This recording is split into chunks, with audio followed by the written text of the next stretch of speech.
Hi everyone. In this video you will see how to export data from Eventable to a spreadsheet. There are two ways of exporting your data into a spreadsheet. To export your data quickly, open General Tools and choose the default exports. Select one of our predefined templates to download a table in PDF or Excel file. If you'd like to export your data to a different spreadsheet, you can create your own template. Start with the data source. You can use simple search if you already have a tag or query, or you want to apply one of our quick filters.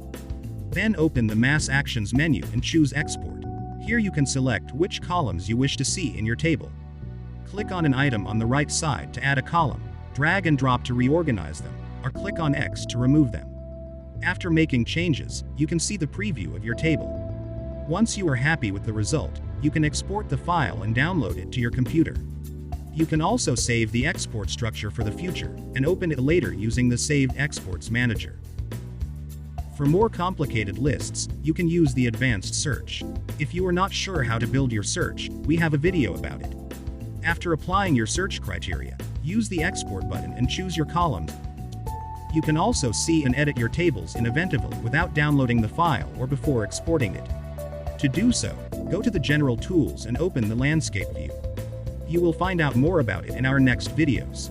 Subscribe to the Eventable channel and follow us on social media.